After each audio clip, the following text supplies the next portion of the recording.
ഞങ്ങളൊക്കെ ഇതിനേക്കാൾ വലിയ ഫ്ലഡ് കണ്ടവരാ. കേരളത്തിലെ ഏറ്റവും വലിയ ഫ്ലഡ് കണ്ടവനാ ഞാൻ. ആദ്യത്തെ 3 ദിവസം ഒരു മണി അരി പോലും വരാതെ എറണാകുളത്തെയും കൊടുങ്ങല്ലൂരിലെയും മാർക്കറ്റിൽ നിന്ന് കടം മേടിച്ച് സാധനങ്ങൾ കൊടുത്ത ആളാ ഞാൻ. ക്യാമ്പിലേക്ക് മാത്രം മതി, ഇവിടെ ബാക്കിയുള്ള ജീവനുകൾ വേറെ ഉണ്ട്. അല്ല, ഈ ക്യാമ്പിലേക്ക് മാത്രം കൊടുക്കാനൊക്കെ ഗവൺമെന്റ് ഓർഡറുള്ള എല്ലാവരും വീട്ടിലെത്തിക്കണ്ട. വീടുകൾക്കേ ഉള്ളത്. എന്തെങ്കിലും ചെയ്യണോ? എന്തെങ്കിലും ചെയ്യണോ? എം എൽ എ നേരത്തെ എന്താ പറഞ്ഞു? നീ പോടാന്നല്ലേ പറഞ്ഞു. ആ പറഞ്ഞോ നീ പോടാന്നല്ലേ പറഞ്ഞത്. എം എൽ എ പറഞ്ഞോ?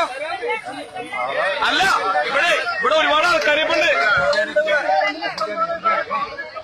ഇവിടെ ഒരുപാട് ആൾക്കാരുണ്ട്. എം എൽ എ ഇവിടെ ഒരുപാട് ആൾക്കാരുണ്ട്. മൊബൈലും എടുക്കണമെന്നാവണല്ല കേട്ടാ. ഇതൊക്കെ ഉണ്ട് ഇവിടെ, ഒരുപാട് ആൾക്കാരുണ്ട് ഇവിടെ. അതന്നെ, നീ പോടാ. ഇതേപോലത്തെ എറിയും പറഞ്ഞിട്ട് പോയാ മതി കേട്ടാ.